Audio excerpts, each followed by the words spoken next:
Anybody else sick of this Harden drama? Well, I have more updates for you. Plus, the Big Ten is in big trouble. And so are a bunch of NCAA programs. I've got a Monolith update for you. And joining me in hour number 2, my buddy, my pal, and the Barry on Deck deckhead favorite, John Wessling will be here, you guys. Let go!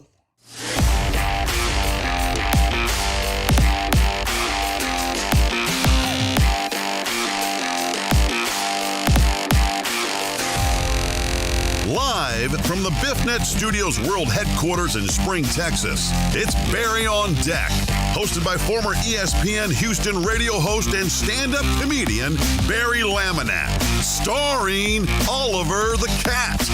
Written by Barry Laminack, produced by Barry Laminack, directed by, you guessed it, Barry Laminack, featuring sports, entertainment, special guests, film sessions, and some drinking.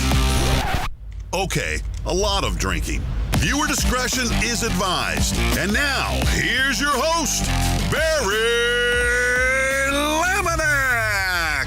What's up, you damn dirty deckheads? Welcome to Barry on Deck. I am your host, Barry Laminack. Thank you guys for being here. Today is December 8th, 2020.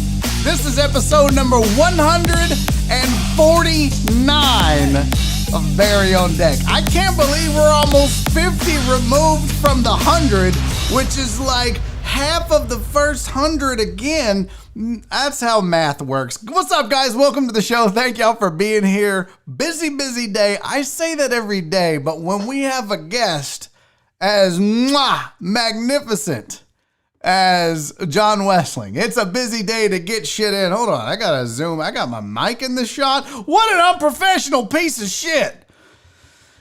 Busy show. Fun show. Lots to get to. I'm tired of this Harden drama. I'll be glad when that son of a gun is out of Houston, so we don't have to talk about this shit no more, okay? Well, my name is James Harden. I need all the attention.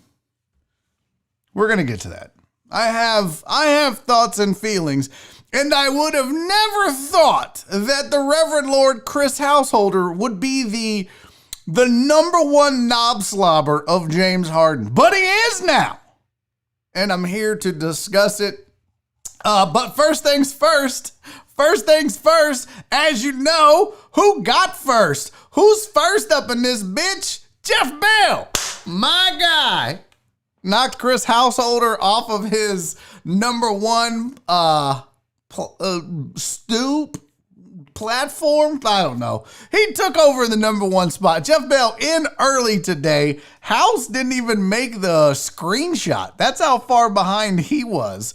Plus Jeff Bell, if you see there in the shot, not only was Jeff Bell first, he got the first super chat and the first like. He got the Barry on Deck trifecta. He got the triple crown. Mr. Bell, thank you for your super chat. Thank you for your promptness in attendance, and thank you for your thumbs up for this video. All three are very much appreciated and needed. So thank you so much, Jeff. You are a gentleman and a scholar, and we all appreciate you here on Barry on Deck.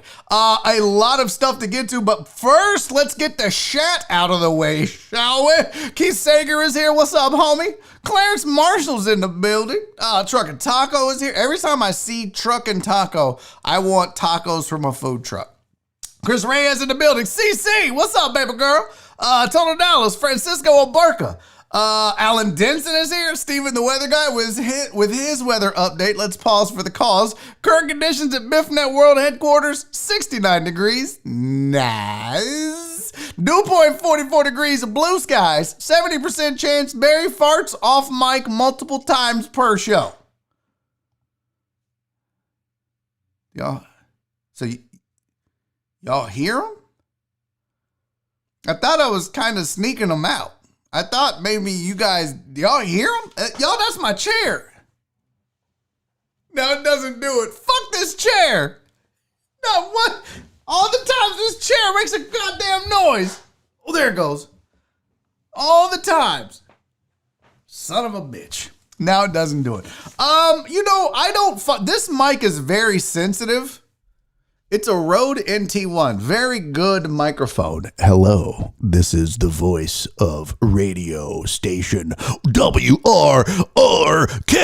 Yeah, we rock. Okay, I don't know. I just felt, look, but this is a very good, I shouldn't say very good. It's a very sensitive microphone. For example, I can snap there. I will snap down here into the desk. See, you would hear if I farted. You would get that. You would totally. I'll let you know. I'll fart on. No, I won't do that. That's disgusting. Never have I farted on air. What am I, Joel Blank? By the way, did y'all see the Nick tweet with his mullet? I said he went from a cheesehead to a G's-head. Katie's in the building. Aaron Little is here. Oh, I got to put the chat timer up. Rick C, hello. Rick C, hello. Jesus Perez in the building. Truck driver Pookie, Scott Hansa. Eric Resendez, VB, my dog. VB, my dog. What is up, my friend? PK in the building. I'm loving me some PK and Jen and Donna and Clarence and Chris Householder. These people are the MVP of this upcoming Jerry and Barry on Deck Streamathon. I'm telling you right now, these 5 people are busting their ass behind the scenes to make this, especially Jen. And she's like taking point on all this stuff. I love you guys, man. Without you, none of this was possible. Thank you guys from the bottom of my heart. Aaron J. Bryan in the building. Justice Swinford, Rudolph Rodriguez, Terrence J. Donna, Mark Groppy, Robert Likes Beer, Sylvia. Happy second Monday of the week, deckheads. It's, yeah, well, that's technically accurate, I suppose. Richard Vales is in the building. Darian Castillo, excuse me. Messed up the name. Who else we got? Julian Alvarez. What's up, dog? What's up? Let's go, homies. Jeremy Binniger. Who else? P. Jones. The Reverend. Hugh, what's up, Hugh? What it do? Fuck James Harden. Okay, gang's all here. Let's get it. Let's roll. Steven said, I'm just making shit up, but glad it got in your head. Yeah, well, I like your weather reports. I don't like your fart reports, but I like your weather reports. Man, Brandon, you are still batting 1,000 for shows, and your face is very scary looking in that profile picture. I like it. Also, very scary. Very scary. Hey, you guys, what is this? Thanks. That's a Joe Blank fart. Yeah, well, yeah. No, I didn't fart on Houston game day. Never farted on Houston game day. Let's not. Hey, guess what, bitches? Huh? Who's doing it? This guy's still doing it. You raggedy bitches that took the under. I'm drinking it just to spite your asses. Now, look, I did have a Diet Coke or two, but not 12. And I said I wasn't giving up Diet Coke. I said I wasn't going to drink as many, and I was going to incorporate water, which I have done, and I have never peed so much in my whole entire life. Lots of pee-pee. Lots and lots of pee-pee. All right, I do have some show updates for you, but these are going to be selfish. Will you indulge me with these, if you don't mind? I just want to be selfish for a minute, but it is for a wonderful and amazing cause. Now, before I go any further, I do want to take a second and thank Black Sheep on the Discord server. For those of you that don't know and aren't aware, we do have a Discord server for this show. The only way to get to that Discord server is to join the Patreon. That gives you direct access to the Discord server. And I'm going to tell you right now, besides the chat over wherever the fuck it is, the Discord server might be the best part of this show. We have events, we have video games, like we do so much stuff happens on this Discord server between the deckheads. It's like a family, it's like a community. It's amazing. And if you're not there, you are really missing out on this. I'm telling you that. So do yourself a favor, join the Patreon, patreon.com/Barry on Deck. There's 2 tiers, the $5 and the $10 tier. But the reason I say that, and I want to just show you, if you would indulge me for one moment here, I want to show you why. Well, you know what? I'm not going to do that because he may not want me to show you where he works. But let me tell you why it's amazing. Because guys like Black Sheep go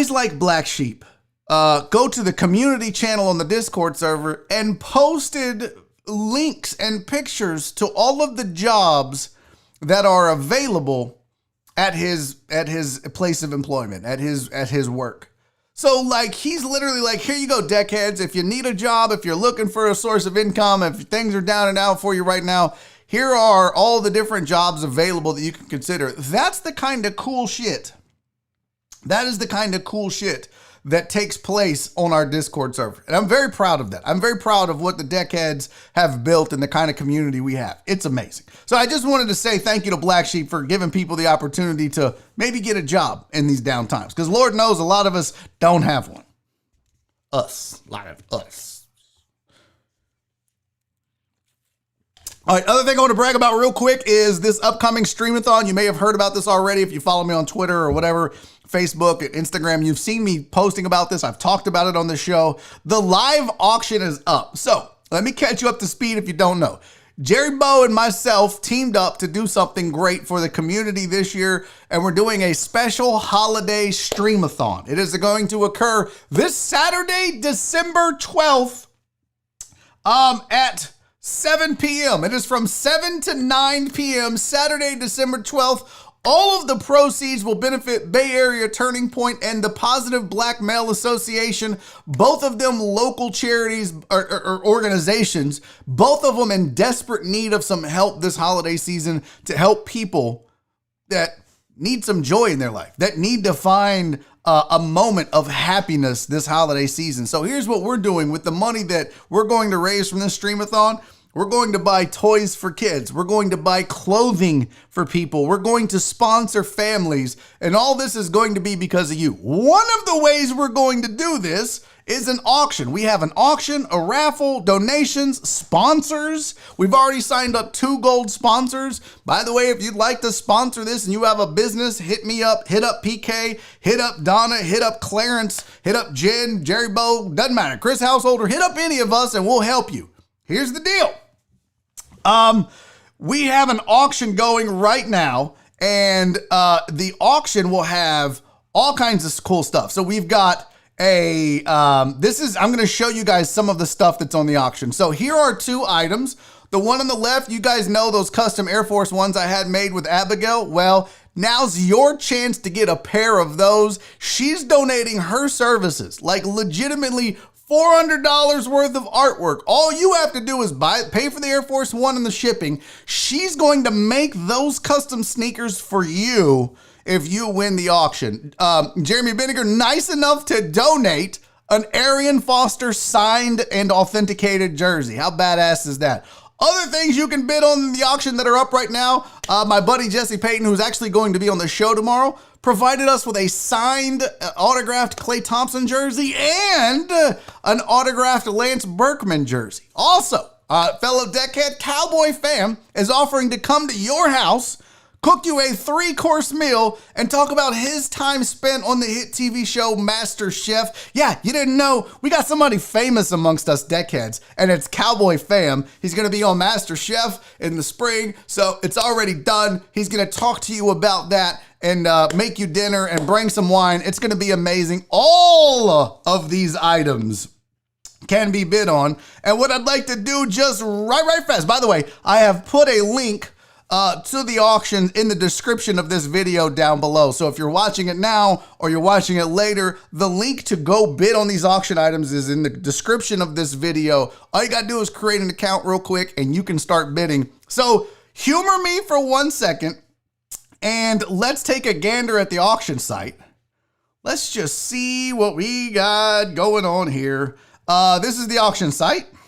Let me see here. I'm gonna move this around. All right, so all you gotta do when you get here, just go to view items, go to all items, and here you go. Here's what we have so far. We have, the sneakers are at $120. That's it. That's it. Every item has a bid, which I'm super excited about. The signed Arian Foster jersey right now sits at $50. The Lance Berkman jersey sits at $100. The Klay Thompson jersey sits at $50. And the Cowboy Fam dinner 3-course meal for up to 4 people is at $50. How badass is that? So check it out. It's all right there. And then on the front page of it, is some description for you guys about what it is we're doing. Let me get back to that real fast. Let me click that. Yeah. So this is kind of a description of what it is and who we're helping and why it's important. So I just wanted to show that off because I'm very excited about this. And those items, I didn't know they all had bids. I checked this morning and a couple of them did. We have bids on all of them. How exciting is that? Also want to give a shout out to the Y Factor and Goosework Screen Printing for being the first two businesses to sign up to sponsor this thing. So I'm dope. This is so dope. I'm so excited. Please help us help people. I'm super excited about this. We've got special guests that are going to be joining us on the Streamathon, some special support from some special folks around the city. Very cool stuff in the works. Do not miss the show, which will be Saturday, December 12th, 2020, 7 to 9 p.m. right here. Barry is Funny on YouTube. Also, Barry is Funny on Facebook. We'll be simulcasting it. And you guys will have a chance to raffle some stuff off. Last thing we're doing, we're going to have a raffle. You can buy raffle tickets. All right. I think, what did we say they were, Jen, PK? I forget how much we said. What's up, WESSLING? I forget how much we said the raffle tickets were going to be. I think they're going to be $10. Anyways, this is why you're going to want a raffle ticket, folks. This right here, this bad boy is the grand prize from the raffle. So we're going to have a lot of cool stuff that you guys can win throughout the 2-hour show. All right. So we're going to have giveaways through the raffle, not just this grand prize, but this was also donated by Jesse Payton. And I swear to you, I'm putting in money for my own raffle tickets because I want to win this. This is a signed photo of Ralph Sampson and Hakeem Olajuwon standing in front of the Transco Tower. Both autographed it. This is dope as fuck. And this will be the grand prize for the raffle. So I want to say we said raffle tickets were $10 each. So you could literally buy one raffle ticket for $10 and win that photo. Plus, you have a chance to win all the other stuff we're giving away throughout the 2-hour show. Why wouldn't you buy raffle tickets? So more on that in the coming days. I'm so excited about this, you guys. Legitimately, this gets me so pumped up and it's so fun and so amazing. So I hope you guys will get involved. I hope you guys will be a part of it in some way, shape, or form and benefit from it too. What's going on in the chat? Danny said, bro, I want Cowboy fam cooking me some meals. Get on it, Danny. Go bid. Go bid for sure. Todd, what's up, Todd? Todd Shulman said, will Cowboy be supplying the food or do we purchase the groceries? I think he's bringing the food, if I'm not mistaken. I don't know. I got to figure that out. I got to ask. I forgot. I don't even know. Why is Jen? What's happening? Oh, it says the URL shortener isn't working on mobile. Can we get a true link on Discord or somewhere? Cece, what I'll do is I will update. I will put the full link, the full link in the show description as well. It's real easy. It's biddingowl.com/JBOD helps. But I will put that in the description. You guys don't let me forget after this show, and I will add it for you, Cece. Okay? Promise you that. Hey, we got a super chat here. Thank you, Danny Ariano. He sent a super chat. He said, Cowboy fam, if we win your raffle, can we opt out for a crawfish cookout cooked by the one and only? Ah, look at that. I dig it. Why is no screw house going on? Why are we doing that? What's up, Pink Valkyrie? Oh, it's not hyperlinked in the description. I wonder why not. That's weird. Okay. Well, I'll get it fixed. I promise you I'll get it fixed, you guys, when the show is over. I'll get both links updated and fixed there for you. But let's get to it. So I'm excited about this Streamathon. We are all busting our ass day and night to make this thing happen on Saturday. Jerry Bo's working on more stuff. We have had a gentleman by the name of John Parker, you may recall from The Usual Suspects. He's offered us up a Joe Montana autographed jersey, a Bo Jackson autographed jersey, and an Andre Reed autographed jersey to add to the auction. So sit tight, folks. Plenty more badass things to come Stick around for that. All right, let's get to the sports. We got to get this show rolling. Here we go. Here are your sports headlines of the day. Football team upsets Steelers. How weird does it sound to just say that? Not a mascot, not a name. Football team. Football team upsets Steelers. 23-17. The undefeated Pittsburgh Steelers fall. Did I watch the game? No, I didn't. I'll be honest with you. Didn't watch either of these football games. Probably not watching the football game tonight. Too much shit on the to-do list, so I can't sit here and break down how the Steelers fucked up. I can tell you this, though. It's a fluke. That's a good football team. I mean, the Steelers are good You know what? It's whatever. Bills beat the Niners 34-24. I had that on for a brief moment. And let's be real. The Niners are not the Niners. They talked about missing Garoppolo. They showed the record with him playing and with him not playing and the difference in the Niners. That defense obviously has some issues as well. Banged up Niners fall to the Bills. The Bills are legit. The Bills are real. The Bills are a threat. Sorry, not a COVID cough. And keep an eye on them. I'm not suggesting that the Bills win a Super Bowl this year, but if this team keeps buying in to what's going on in Buffalo, it's going to get interesting over in the AFC. Sources say that the Eagles are going to start Jalen Hurts at quarterback and bench Carson Wentz. We kind of all saw this coming if you've been paying attention at all. Matthew Carruthers said, put some respect on the football team. Ugh, the football team. Other sources, Adam Eaton, a right fielder, is now going to be playing for the White Sox, going back to the White Sox on a 1-year, $7 million deal. The plans are for him to be the everyday right fielder. Numbers are way down. Was never really, he got traded, I believe it was from Chicago to the Washington Nationals about 3 or 4 years ago. Played decently, played well. Numbers started to decline. Didn't have a great year last year. Slash line starts to fall off a little bit. So don't look for him to be the same Adam Eaton he was with the White Sox. But still, the White Sox, a team who finished second in their division, made the playoffs. And really, nobody in the American League had a higher plus-minus ratio, runs allowed versus runs scored. I should say runs scored versus runs allowed. Nobody had a higher plus minus. The White Sox were a plus 60. The Yankees were a plus 60. Nobody beat them. The Rays were a plus 60. Nobody beat them in that regard. So White Sox, a team on the rise. Be on the lookout for that. Plus they make some moves. Acquire Lance Lynn from the Texas Rangers. Give up a young pitching prospect coming off Tommy John surgery and some younger arms down in the minors. But Lance Lynn refound himself in Texas, had a couple of good years. So a rental really for the White Sox, but it's kind of what they needed right now. They're going to get better quickly with Lance Lynn. Also, Rudy Janovich joins the Minnesota Timberwolves as a consultant. Apparently, he did work for the Timberwolves leading up to the draft. So he was doing some scouting and player personnel evaluations leading up to the NBA draft this year for the Minnesota Timberwolves. So they have now hired him on. So good for Rudy T. Congratulations to Rudy T for landing a gig somewhere. And of course, the first article that I read about it, very first headline, never underestimate the heart of Rudy Tomjanovich to sign a job. Bro, could y'all not? I hope that some of these writers stretch before they write their articles, because the reaches, they could pull something the way they reach sometimes. It's pretty sad. All right, other sports stuff going on. I teased it up top. James Harden drama. It just continues. It won't go away. It's kind of nauseating, but really there's no news. It just keeps popping up.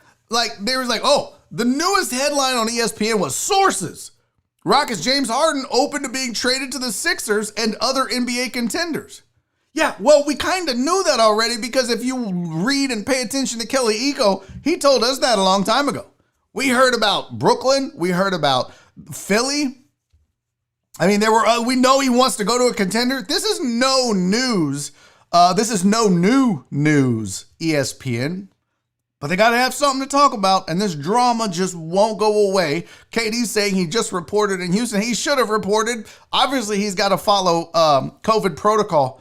But I think people around the league are like, listen, This shit's getting out of hand. Now, a couple things I want to point out about this whole Harden situation. Number one, and I've had a few people ask me this in certain, does he have a no trade clause? Like if they tried to trade him to Sacramento, could he say no? Sorry, but James Harden can't do that. There are, in fact, I don't know if anyone has a no trade clause this year, but there are literally so few no trade clauses that exist in the NBA. It's kind of weird why it doesn't occur. You have to meet certain requirements when you sign your contract to be eligible for a no trade clause, and then it has to be negotiated into the contract. For example, I think Gerald Green had an opt out or a trade, the ability to decline a trade if you're on like a 1 year deal or something. It's very complicated. I don't know. I don't read all that shit. But he did not do that when he got traded with the Rockets, I think a year or two ago, whenever that was. But he had the opportunity to do that. He just chose not to. So, no, James Harden does not have a no-trade clause. So if the Rockets did, if their best offer, if their best package of assets and players and everything else came from a shitty team like, I don't know, the Mavericks. Gotcha, chat. Or the Pelicans. Oh, he's just shooting all the shots. No, but seriously, if it was Sacramento, if it was, I don't give a shit, if it was Indiana, if that was the best deal on the table, the Rockets could absolutely take that, and he's got to go. So that's just where it's at. So that's why the Rockets keep saying they're in no hurry to just jump at whatever it is he's demanding. They don't have to. They have 2 years to find a suitable buyer for this. KD said, yeah, he's doing tests. I guess he's doing COVID testing, KD. Listen, he was supposed to be here sooner, obviously out partying with Lil Baby at strip clubs and shit, and had to, get tested and get cleared. I guess the thing is, and this was a discussion we were having on the Discord, and House was just, listen, I'm going to tell y'all, James Harden definitely has the cleanest balls in the NBA because House was washing them like crazy on the Discord. I don't understand. Like, he's like, well, other test stars have done this. You didn't give them a bad rap. I went after Kawhi when he did it. I said he was under contract. He shouldn't pout. He shouldn't be a baby. Anthony Davis kind of did the same thing in New Orleans, and I said the same thing about him. I'm going to say the same thing, but here's the difference. James was, in effect, kind of holding out. Like, I'm not going to be there first day. I'm going to make them sweat. I'm going to get attention. I don't want to be there. Bro, like, just show up. If you want to pout. If you want to, be disgruntled, fine, but be disgruntled with the team. That's all I'm saying. Just be disgruntled. If you want to demand a trade, demand your trade. Just do it while you're playing and with the team. Like, be a professional in that regard. There's no chance that a team would hold out on a player, especially one under contract. They're going to be like, we don't want you here, but no one will take you in trade, so we're just not going to pay you. We're just going to hold out your check. That ain't happening. Listen, I'm not suggesting that Harden's reasons for wanting to leave aren't valid. That is not what I'm saying. And that's what House is, you guys, his problem. I'm not suggesting that his reasons for wanting out aren't valid or shouldn't matter to him. What I'm saying is you can't hold this team hostage and you can't hold your teammates hostage and your new head coach hostage because you're unhappy. Show up and then let your agents and your people work that behind the scenes. That's how it should go. But that ain't happening right now. I do like that in the chat. What up, Wallace Wilts? Where did I see? Was it Pete Jones that just said? I think it was, yeah, there we go. Here's the stupidest thing you'll read all week. Pelicans winning it all this year. Book it. There, now Wallace is right. Cap. Which, I don't understand why cap and no cap means lie, no lie. I'm too old, I guess. I don't get it. Who decided that cap and no cap Man, lie, no lie. I don't. Can someone help my 46-year-old brain process the link between, oh, you lying, Cap. You lying. Or if you're talking, say, hey, no cap, I really like what you did there. No cap. What? I'm old. What did Clarence say? Better watch out, Barry. His mama's going to come for you. Man, look, you got to do what you got to do. You got to do what you got to do. Come on, mama. Look, my job is to make comments. Wallace said, look, I have no idea why it means that either. See, thank you, Wallace. Thank you, because I was really concerned. Oh, look who's checking in. Look who's checking in. Houston Sports Show in the building. Man, I miss making magical TV with you guys. Can't wait till we get back to it. Houston Sports Show, you need to have Jerome tell your listeners about the difference between Harden and Hakeem. Oh, I would love that. I need to get Jerome on. In fact, he and I were supposed to have a call on Sunday, but that never happened. Let me check my phone to see if he's checked it. Oh, look. Oh, hey, look. I swear I didn't see this until just now. Oh, yeah. See? Listen, Jerome, I have an idea. I will hit you up after the show because I plan on doing something similar with somebody else, but I do want to do this. So I promise you, Jerome, I do have a guest today. It's John WESSLING. I promise you we're gonna link up and do something a little bit different that I'm gonna start doing on Barry on Deck more often. And you guys watching, stick around. You're going to like this too. It's a little, you guys know I'm always trying to make the show better. I have ideas. And so you'll just have to wait and see them. Clarence said, who's controlling that account? So usually Clarence, it's not Jerome that does the social media. It's either Lauren or Remy, the EP, which he doesn't do a lot. Remy's not smart.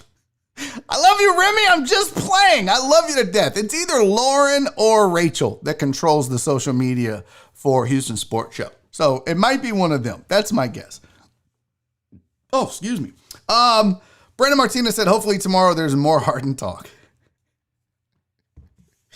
Well, Brandon, I will have you know that not only will I have Jerome on this show this week with Harden Talk, it's looking like our buddy old pal, friend of mine, friend of the show, Kelly Eco, is going to join me to talk Rockets. You want the real deal, the real business behind what's going on in Houston? There you go. I like the link between Harden and Hakeem with Jerome because he's old and he kind of knows. And plus, KD was the guy that was like, oh, look, this happened with Olajuwon. Not the same thing. Not the same thing at all. So we're going to have Jerome give us his opinion this week. I'm going to have Kelly Eco do the show this week. And also confirming we may even have Cody Stoots talking the debacle that is the Houston Texans on Thursday. Guys, this is shaping up to be such a fun week. Oh my God, it's going to be the best. All right, let's keep rolling because, man, I'm running out of time and James Harden is consuming all the goddamn cycles. There is big problems in the Big Ten. Ohio State and Michigan has been canceled. I repeat, a game nobody south of Ohio gives a shit about has been canceled. Yeah, I know. Everyone down here was so upset. Not really. I'm sorry. That's a Big Ten problem, not a rest of the nation problem. However, so the reason why it was canceled, Michigan having several positive COVID tests. If you don't recall, Kirk Herbstreit came out and said, "Oh man, they're just ducking Ohio State. They better hope they have COVID because they don't want none of this." And then he had to apologize for saying that. Turns out though, they have a lot of tests. Jen, I knew it. Jen, honestly, you literally are the only one that cares about the state of Ohio outside of the state of Ohio. Not a COVID cough. Damn it. Might be a COVID cough. Shit. That's what I get for talking shit about Ohio, right, Jen? Anyways, so Michigan had to back out of the game. And you're saying to yourself, oh, well, that's no big deal, right? Well, listen, this is what was said on ESPN. This is a direct quote from the website. Unbeaten Ohio State, which is ranked number 3 in the latest AP poll, 4 in the college football playoff rankings, played its most recent game against Michigan State Saturday and has now played 5 total games. Under the current Big Ten rules, the Buckeyes need to play this final game against Michigan in order to be eligible to play in the Big Ten championship game against Northwestern. So here's the debate. Is Michigan doing this on purpose just to screw Ohio State out of being able to play for the Big Ten title, obviously beating Northwestern, and obviously enhancing their chances of getting a playoff berth, which I think they're going to get anyways if they don't play in the Big Ten title game, but it's still a Big Ten title game. It's important to Ohio State. It's important to people in the Big Ten. So there's a lot of conspiracies floating around that Michigan's doing this on purpose. I don't think that that's true. However, I do find it interesting. Now what's happening is if Ohio State doesn't get a sixth game, you ask, well, who does? Go represent the East in the Big Ten championship game? Indiana would. So now they're talking about if Ohio State game is canceled, there are other Big Ten games being canceled because one of the two teams has COVID issues, then Ohio State could play one of those other teams that had a game canceled that didn't have COVID issues just to qualify and have a sixth game. They're also saying maybe they just play Indiana again for that sixth game to determine who would go and play and represent the East in the Big Ten championship game. There's also discussions of maybe as a conference they get together and say, hey, we need to change this rule so that you don't have to have 6 games to play in the Big Ten title game. And I find that one to be interesting because it's been like that for a while. Not that rules can't be changed and adjusted as necessary. And I do understand we're in a pandemic. If this was Northwestern that we were talking about, do you think that the Big Ten would be trying to change the rules to allow Northwestern, who was 1 win away from a conference title, to get in? No, I don't think they would. There's 2, maybe 2.5 teams that they do this for. They would do it for Ohio State. They would do it for Michigan. They might do it for Michigan State. That's it. That's why they're changing these rules, because of who these programs are. Does that make it okay? I don't know. I tend to disagree with that. You've had this rule forever. I understand it's a pandemic. Are you just going to drop it all together, or are you just going to move it back 1 to 5 so that Ohio State qualifies? It just seems a bit shady. It seems a bit sketch. A little sus. I'm an Among Us player. What can I say? I've been using sus for a while, though. Ask Reverend. I just started playing Among Us. I've been saying sus for a minute now. Nonetheless, it seems a bit crazy that they would bend these rules just to make sure that Ohio State, who has earned the right to play there, except for the fact that they haven't played in the required number of games, to no fault of their own, they would have played Michigan. So it's just interesting. Sus, no cap. Yeah, I'm so goddamn cool. Matthew, you have no idea how fucking young and cool and hip I am. Anyone that tells you they're hip immediately is not hip, because no one uses the phrase hip to describe themselves as hip. I wasn't a fart, Stephen Uzi. That was my chair, you raggedy bitch. Alan, that's a weird statement. That is a very weird statement. Am I sweaty? Well, it's not too bad. It could be worse. I'm a sweaty motherfucker, man. What did Donna say? Oh, Donna said Bama could beat the Chiefs right now. Well, let's not go too far. They might beat the Jags. They ain't beating the Chiefs. That ain't happening. Can we have a rodeo in May? And look, Matthew's right. It is all about the money. That's what this is about. It's about having a good quality Big Ten title game. And they don't want Indiana in there, even though Indiana's proven to be pretty good this year. Here's the thing. I'm going to say this one more time about the college football season. I don't understand why anybody gives a shit. This is not the same season. I'm not jazzed about it because you're not getting the full schedule. You're not getting what we would normally get. If Ohio State doesn't have to play Michigan in their rivalry game, where as bad as Michigan is, it's a rivalry game. It's still a winnable football game for Michigan. It could have devastating consequences to Ohio State in their bid for a playoff berth. So I just can't get into this. So I feel like who gives a shit if you get a playoff berth? It's not the same. I mean, let's be real. The Big Ten vaulted Ohio State over Texas A&M at one point, just saying, look, we think that they're better. No, was it A&M? Who was it? Who did they? It wasn't Ohio State. I'm trying to remember who it was.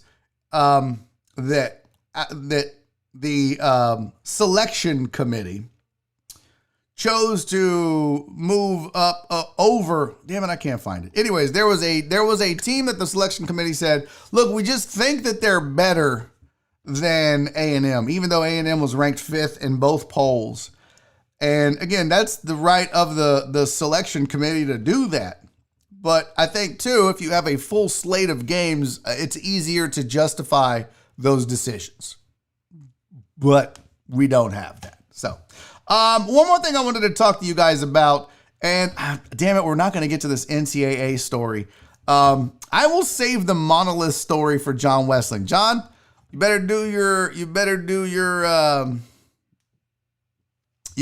homework on this Monolith thing, because we're going to discuss that. And I got a question posed by Walt Walker, fellow deckhead, which I think is a really good discussion topic. So we'll have that discussion as well.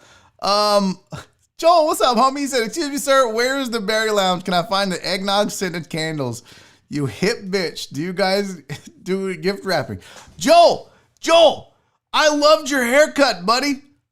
Loved it. You got you a mullet now. Holy shit. You're really integrating into the South. I'm digging it. It looked great. It's not true at all. Leave the hat on. You looked like one time I shaved my cat's butt. What did it look like? You said it looked like that puss beard you had. Hey, bro. Donna said you look cut and shoot style. Yeah, you can come up here and live with me and cut and shoot.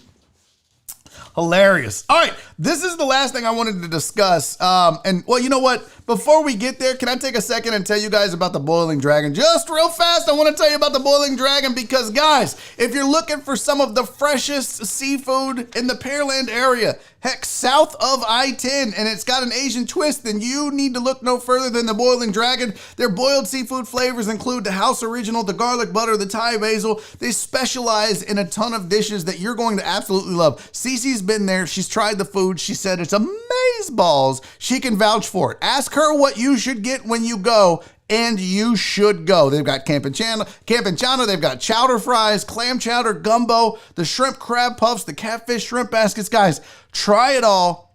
When I'm down next, I have plans on being at the Boiling Dragon. If you want to meet me there, I'll have lunch with you, as long as you don't give me COVID. But try it out. It is some of the best in the business, and the Pearland area has really embraced the Boiling Dragon, and they say they are so blessed. They are so blessed to be there. Cece said, nom nom balls. That's okay. Listen, go check out the pictures on their Instagram at Boiling Dragon, There's their number on the screen and, their hours of operation. Don't go on Monday at noon thinking you're going to get lunch. It's 5 to 9 noon. You can see it all right there, but just do me a favor. Go like their Instagram page at Boiling Dragon or give them a call, 832-328-5123. And guys, quick talk, man to man, how healthy are you? Huh? Are you healthy? Are you feeling better? I want you to make me a promise right now that we're going to get healthier in 2021. I want you to make me a promise right now that you'll go get a wellness exam from the Y Factor. So if you're not going to do it for yourself, do it for your loved ones. Do it for your kids. Do it for your wife. Do it for your mom. Do it for whoever in your life that loves you. But now is the time to get healthy.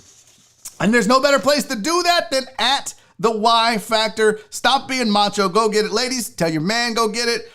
Because listen, how do I say this nicely? Guys, we think we're invincible. We think, there's nothing that can happen to me. That's not true. I went. I'm glad I went. I had an exam at the Y Factor. First of all, they don't waste your time. It's fast. It's easy. The doctors respect you. The Y Factor respects you and your time. You get in, you get out. And the cool thing is when it happened to me they found a lump down there. It was a false alarm, but they did find a lump. They gave me a plan of action to take care of it. So even if it wasn't a false alarm, I had a plan of attack on how I was going to handle that. Not only did they do that for me, but they gave me a full comprehensive physical. I knew exactly my cholesterol, what I needed to do to get that under control. It was great, and I think you should do it. And don't forget, right now, end-of-year procedures are popular. If you're vasectomy, circumcision, sound wave treatments for erectile dysfunction, whatever it is, check your health benefits, get in there, get it scheduled right now. Just go to mancenters.com. That's mancenters.com and get your appointment booked. And do me a favor so that they know that advertising on this show works. When you do book your wellness exam with the Y Factor, make sure you tell them, oh, I heard you guys on Barry on Deck. Just do that for me, okay? Bet. All right, back to the show. So one thing I wanted to get to yesterday that we didn't get to was this story from the NCAA where they talked about the different programs that are being cut due to the pandemic. And the basic premise behind this story is that the Olympics are right around the corner. College athletics, like everything else in this country, is being affected by COVID. There are programs that are buckling. There are programs that are under strain and stress because they don't have the funds. So the ESPN did a story on this, and look at some of the programs that are being cut. On your screen, what you see right here. Number of programs cut by sport. Tennis, 32 male programs, 31 female programs around the country. 63 tennis programs have been cut. 36 basketball programs, 30 golf programs, 29 soccer programs, 29 cross country, 25 volleyball, 17 swimming, 12 softball, 12 baseball, so 24 baseball, softball programs combined, 9 track and field indoor, 9 track and field outdoor. It sucks. And you're asking, why is this such a big deal? Well, check this out. Here are the number of 2016 Olympians who competed in college. 96.9% of the track and field Olympians that competed were in college. Swimming, 93%. 100% from rowing, indoor volleyball, water polo, field hockey. This is a problem, folks. As much as we know that sports and the Olympics still has professionals involved in it now, the NCAA is a huge feeder system for the Olympic Games. And without these programs, it is going to be much more difficult for these athletes and these players to be able to hone their skills and get better and be able to compete at a world-class level. So it sucks, man. It sucks. And I know we have other more pressing and important things. Here's the thing, though. If you recall, and I'm not comparing COVID to 9/11. It's two completely different things. But if you'll recall when 9/11 happened, it was baseball season. And the Yankees playing, and Sammy Sosa and the Cubs. Do you remember when he was running the field? He hit the home run and he's running around with the American flag. Do you recall with the Boston Marathon explosion and terrorist attack? When David Ortiz was on the field and said, "This is our fucking city." Sports can have a meaningful and significant impact on a society in turbulent times. And there are no more turbulent times than right now, going through a pandemic. We've lost 250,000 people. 1 million people are getting COVID. They said 90 people an hour are dying right now because of COVID. 90 adults are dying every hour because of COVID. Just COVID. It's a problem. And you can say that, well, I saw some of the jokes in the chat, not volleyball. Well, listen, when those gold medal counts start to dwindle for the U.S. and you're like, damn, we're getting our ass whooped by China and all that. It's just like, it's going to matter. And sports mean something. And having a good Olympics could do a lot for a lot of people. Not just these athletes, not just the cities and the schools that they represent, but this country as a whole. So I get the jokes, but this is important. It is It's disheartening to see. And not only that, but you guys, some of these athletes were only there and getting an education because of the scholarship. Think about that for a second. There were people playing sports. There were people in any of those sports that you saw up there, whether it was track and field or softball. That was their only means to an education. So you can make the jokes, oh no, not women's softball. Do you know how many of those females didn't have the money to go to college? And they were there by the grace of God because of a scholarship. And now the program is cut. Now what do? Are the schools going to honor those scholarships? So it's not great. And I get the jokes, but it's not funny, man. A lot of people could be missing out. My ex-wife went to Sam Houston on a full ride softball scholarship. She was an alternate for the Olympic team. This means a lot to a lot of people. So it's a big deal. And it's just another way in which this pandemic has affected sports and society. Yeah. That's what Reverend said. That's what I hate about this is the kids losing their schooling. That's what sucks, man. I mean, the Olympics is a big deal too, but you're going to have kids that miss out on their scholarships, and not just kids here. Keep in mind, there are kids with amazing stories of overcoming adversity and poverty in other countries that worked their asses off to get good at whatever, whether it's fencing or whatever it is, to be able to get a scholarship to go to the United States, to come here and get an education so that they can make a difference in their families' lives. And now they can't do that. And this whole article had stories about that. It's sad, man. It sucks. And we're just like, whatever. It sucks. Oh, that's good. UTSA is honoring scholarships, even though they're cutting programs. I'm glad to hear that. I hope all schools can do that. But you do understand, Chris, it can be difficult. Well, our Anthony says they should make these schools honor the scholarships. The sports are just that. Sucks to lose them, but they're not the most important thing. Well, that's the problem. The sports, as little revenue as they do generate, was enough to float the scholarships. So now you're asking the schools to not only lose money and lose revenue from the sports, but now lose the revenue from the education, because with the scholarship, there's still expenses involved with allowing that kid to go to school and learn. So it sucks, man. And I missed it, but apparently we got an update from Stephen Luther. He said, hello, deckheads, just getting on, having to make funeral arrangements for my mom. It's not easy. It's not an easy thing to do. It sucks, dude. I'm very sorry you're having to go through that. I fortunately have not lost a parent yet, but I am not looking forward to it. They're not getting any younger. Nora lost her dad, and I watched her go through that, and it was so terrible and so difficult. I know Joel's in the chat, and Joel lost his parents, and we've talked several times about how difficult it was for him. So I can't say I know what you're going through, Stephen, but I empathize and sympathize with you, man. That cannot be easy, and we're all here for you, man. So if you need anything, let us know, buddy. I know I've tried to put the link out there for the GoFundMe. If you guys want to look back at yesterday's show, there's a link if you want to help Stephen Luther throw a couple bucks on the bills that is piled up for his dad as his mom was battling cancer and then lost that battle. So it's there.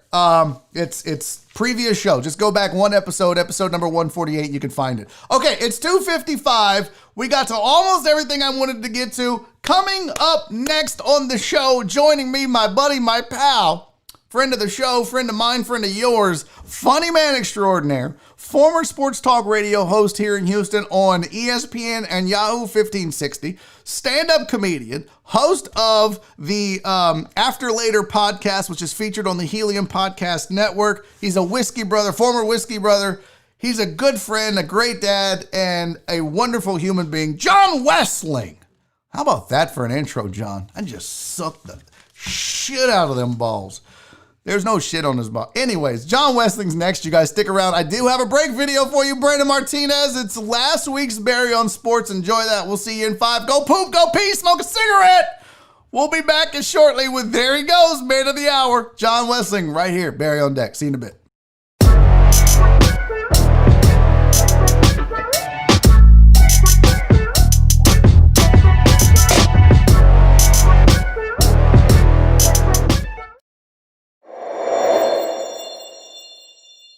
I'm Barry Laminack, and this isn't what happened in sports. Let's start with the NFL, where during the Texans' Thanksgiving Day game, DeAndre Hopkins tweeted, "I'm thankful for the Arizona Cardinals believing in me enough to trade me for a second rounder."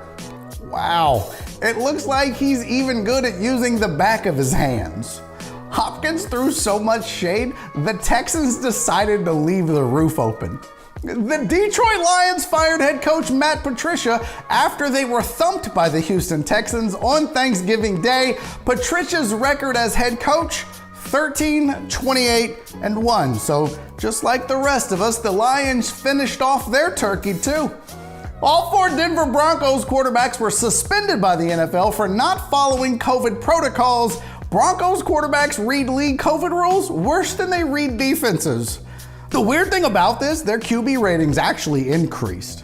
After the move, the coronavirus was promoted to the GM. During the Bears-Packers game, a photo went viral of Bears defensive end Bilal Nichols looking fed up with Mitch Trubisky's pregame speech. That's what's known as resting bitch please face. How the game started, how it ended. In other sports news, Tampa Bay Rays phenom Randy Arozarena was arrested in Mexico on assault and attempted kidnapping of his child. So he was caught at home trying to steal. Got it. Former NFL quarterback and current delusional baseball player Tim Tebow debuted his new button-down shirt he claims you can actually work out in. Each shirt comes with a Bible verse to lift your spirits while everyone makes fun of you for wearing a button-down dress shirt at the gym and working out in it. Mike Tyson and Roy Jones Jr. fought to a draw this past weekend in their exhibition match, which was marred by a lot of clinching. The fight was broadcast on past your prime time and ended in a decision to put them in a home. Tyson claims he smoked a joint prior to the fight, proving marijuana is not a performance-enhancing drug. Also on the card that night, YouTuber Jake Paul knocked out former basketball player Nate Robinson, proving everyone right who thought Robinson was a sleeper. In fact, I'm not sure who slept better, Robinson or the people who watched the Tyson Jones fight. Robinson got more hits than Paul's YouTube page. Apparently Robinson was fighting in 240p. Has anyone tried unplugging Robinson and plugging him back in? And finally, Vanderbilt's women's soccer goalie Sarah Fuller made history on Saturday when she played kicker for the Vanderbilt men's football team, becoming the first female to play in a Power 5 conference game, but continuing the long tradition of not using men to kick. It's really cool to see this happen. Plus, it's just like having a male kicker, but with 80% of the scholarship. Let's be real, it's Vanderbilt. They lost 41-0. Letting Sarah Fuller kick off was the only way they could get a woman interested in visiting that locker room. Look, it was a huge, groundbreaking moment for female athletes everywhere, but it still proves the old adage, soccer players are the weaker sex. I'm Barry Laminack. That's not what happened in sports.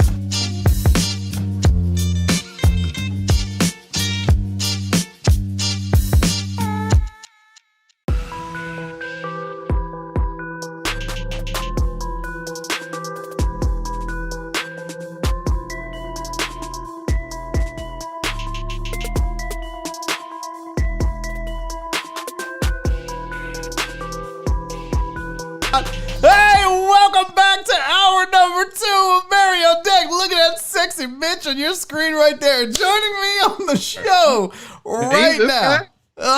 This guy, John Wessling is here. I gave you the deets of my buddy. You guys know John. John, welcome back to the show, homie. Thanks, man. Good to be back, Barry.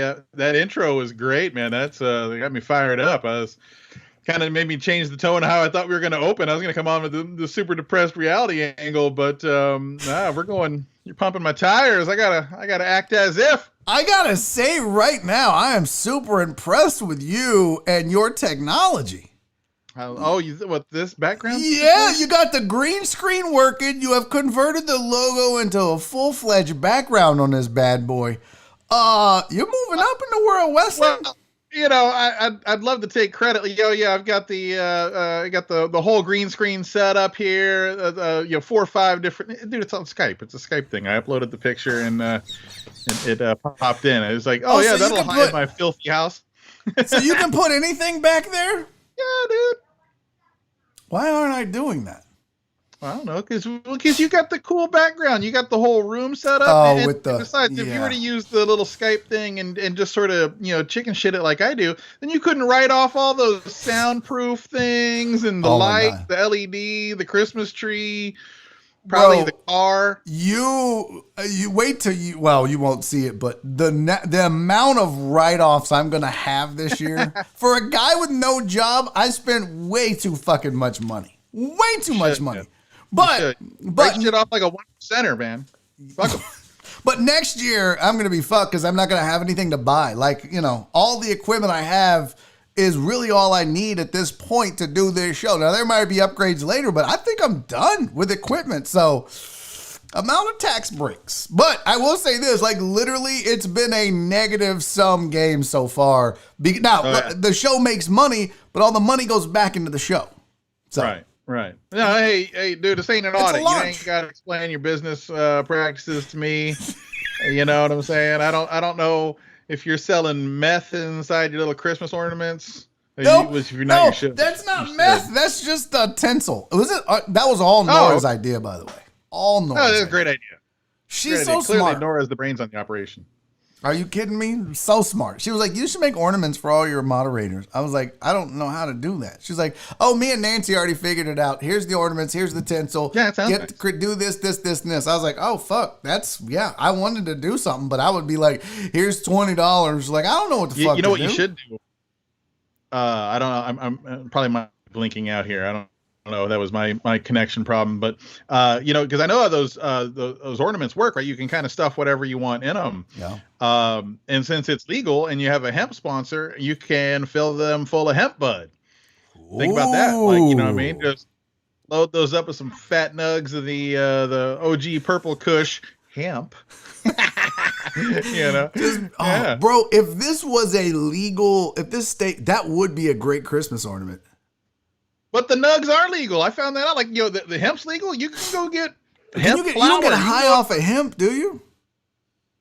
Well, I mean, not the same. Ditchweed. Like when I was with the college in Iowa, and they had ditchweed growing everywhere, which is basically hemp, and you would roll up spleefs because the shit that you would just find out in the wilderness, and it looked like you look like you're recording a reggae video, and you had to smoke like a whole pack of that stuff. You know what I mean? And then you barely like alleviated a headache. That's really pretty much how that goes. Your lungs are just like you just been sucking on a tailpipe.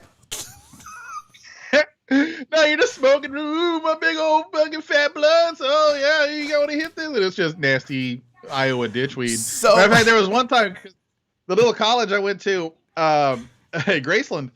It only had like one half of the stadium, then the other side was just wide open, like a weird ass European football league, right? Wow. And there's a cornfield across the street, and that farmer burned a big giant thing of ditchweed, like he was getting rid of it, like it's a nuisance plant, and he just starts burning it in the middle of a game, and it's just big, flowing across the campus and across the field. And it just like, hell yeah, man. We didn't know about CBD at the time. I was like, man, we're playing really relaxed. You know what I mean? Like, not one seizure the whole game.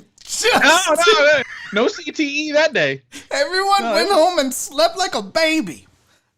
Yeah. That's hilarious. Hey, Barry. Dude, I gotta say, I'm gonna pump your tires a little bit here, man. Okay. I haven't been able to watch like long episodes or anything. I poke my head in every now and then, because this is kind of the prime time when the kids are doing their school stuff, which sucks Wi-Fi to death. But dude, your stuff's looking solid, looking real professional, real good. I mean, and your community activities, man. I mean, dude, you're doing more on this show and being more community active than like most of the people that are actually on air in this town. You know what I'm saying? Yeah. I mean, I know you're I know everything, the genesis of how this led to be. And I tell you, if you're a program director in this town, in this market, or even another one, you're a fool not to you're plug and play at this point, dude. I mean, you have taken the lesson, all this stuff, and adapted and grown and done amazing. And I can't believe that either your old employer hadn't brought you back or someone else hadn't taken you off the beach, dude, because you're killing it. You're killing it. You're doing great. Thank you. I'm going to tell you, I appreciate that very much. But it would not be possible, and you know that too, without these deckheads. These damn dirty deckheads and their support of me and this show and the initiatives, the harebrained schemes that I come up with to help people. It's just amazing. Like I didn't go to Special Pals by myself and clear off the fence lines and clean up the place. The deckheads did that. I didn't go to the food bank by myself and the deckheads. I didn't donate $1,500. The deckheads roasted me and raised that money. So as all I am is the idea guy. They have to do the work, and it's amazing. It really is, dude, to see these you people. You are merely a vessel, my friend. Yes, but they've rallied around me, John, and it's really what makes this whole thing. They're the gasoline to this engine. They really are. I mean, it's just been amazing, dudes. I appreciate the kind words. But like this Streamathon that we have going on this weekend, I'm really excited about this, and there are so many people busting their ass to make this thing special. Cool. So it's exciting. There are like big time celebrities that have committed to not even necessarily coming on the show, but cutting videos for us and promoting it. So it's pretty fucking dope. So you got the big name celebrities. So you're just like, oh, John Wessling, you can go fuck himself, piece of trash. Do you want to do the Streamathon? Will you pop in for 5 minutes? Too late now, Barry. No, we're gonna play the fucking shitty video game later tonight. That's my involvement. That's it. We've literally had no commitments yet for guests. I take that back. I have one guest that's committed. I have one guest. The first guest that I asked was Tessa Barrera from the Rod Ryan Show. Tessa's my girl. Oh, great choice. And I was like, hey, Tess, will you come on for, and of course, it was, it's mutually beneficial, right? Tess gets to do something good, and she's going to help us promote it by giving us a quick mention on the Rod Ryan Show, which could be huge and make a ton of money for needy families. So, yeah, that was all. It's no slight against you. You know I love you. The deckheads love you. It's a fucking slight. It's a slight, but that's okay. I'm a big boy. I can take it. You know what I mean? I'm not living in delusions. I know where my stock level is here. You know what I mean? I'm not punching above my weight. I mean, I'm lucky to get a $50 guest spot at a Jesse Payton gig. I know where my very small piece of bread has zero butter on it. No, that's great. Oh, that's really? Great. Well, then explain to me why you're the #1 requested returning guest always on this fucking show. If that's the case, if everything is just going so great over here, explain to me why at random moments the deckheads will just go, hey, we're sick of you. Can you get John on the show? Yeah, right. Yeah. No, that's my army of bots. I don't. No, you don't have any bots in the Discord. No, trust me. These people love you. And that's why you've been on this show more than anybody else. Well, I love them. I'm not saying anything bad about the deckheads. They're obviously solid, good, community-minded. No, it's too late now, John. See how that shit works? Oh, what? No, I wasn't. Get it too late. Well, I'll tell you what.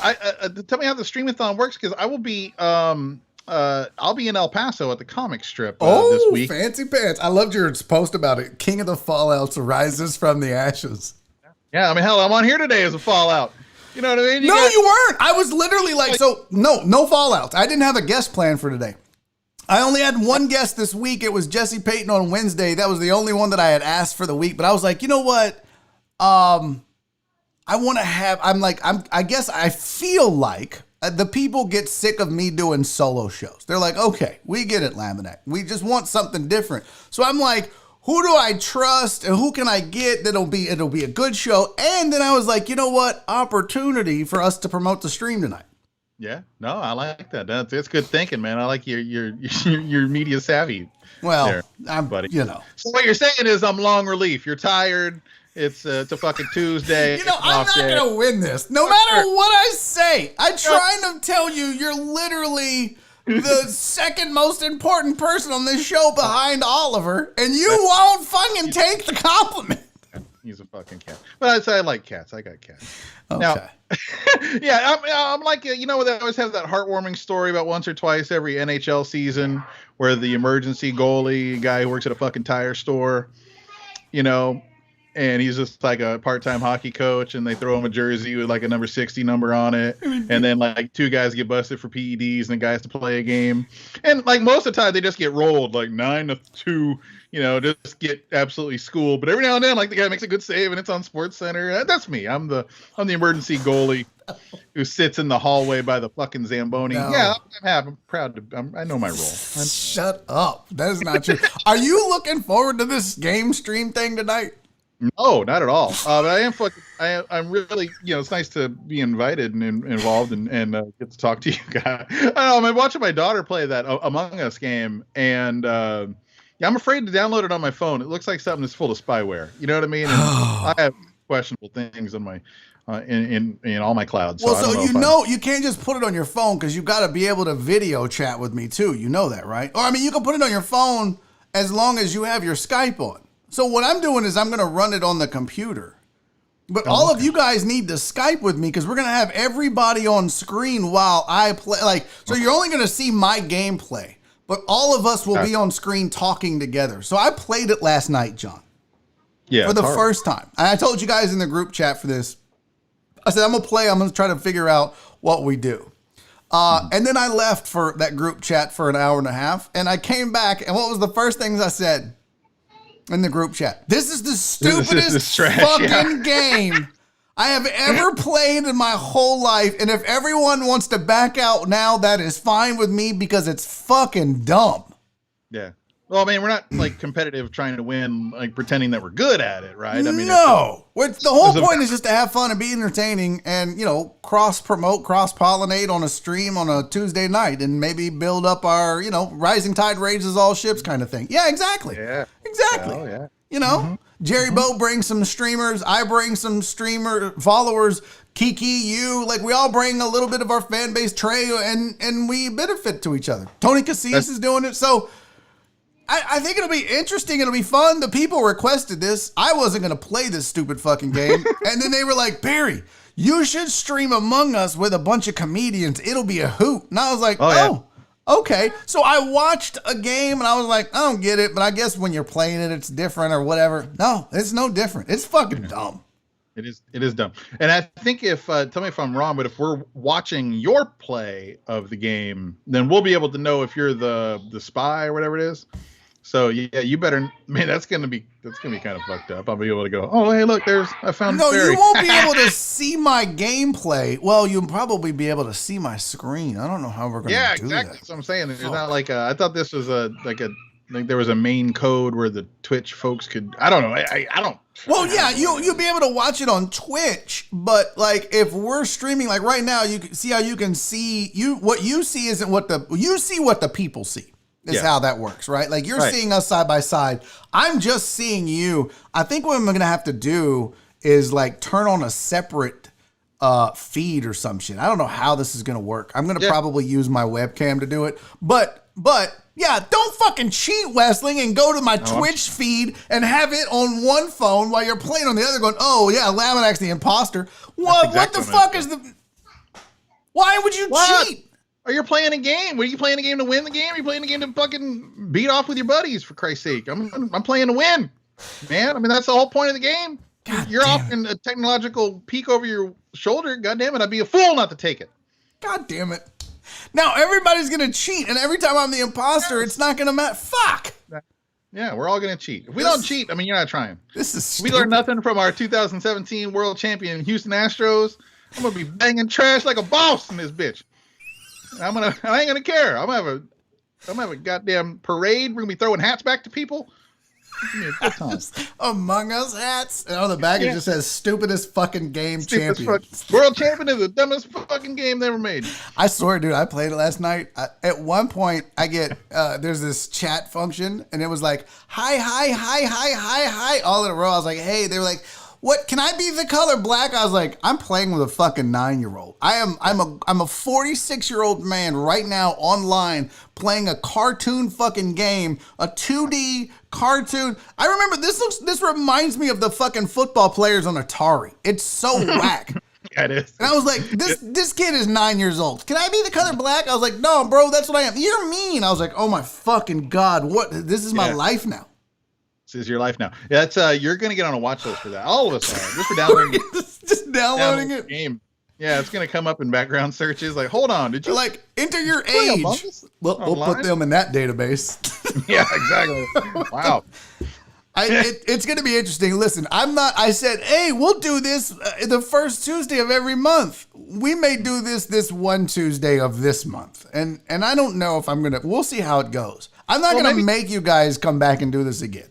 I don't think the game is the thing, Barry. I mean, maybe it's the get together, the lounge of it is the thing. So maybe we just rotate in different stupid games and try to play them until we just get mad and someone rage quits, and then we just sit there and bitch about it. Who would be the first among the six of us? Who would be the first to rage quit? There's you and me.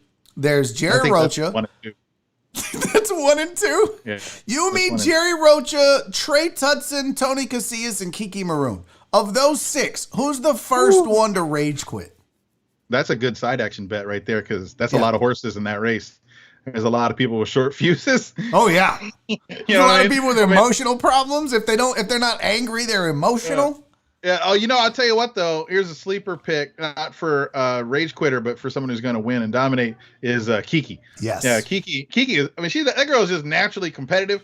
She's probably been practicing this shit for weeks. She has. She popped in on my stream last night. She was like, oh my God, this means this. That's sus. That means they think you're the suspect. You're a ghost right now, but you can still do your chores. If you go do your tasks, you can still win the game. I was like, Kiki, you've fucking been playing this? She was like, yeah, oh my God, it's not great, but it'll be better when we play. I was like, oh my God. Yeah, we're so fucked. Yeah. She's going to win.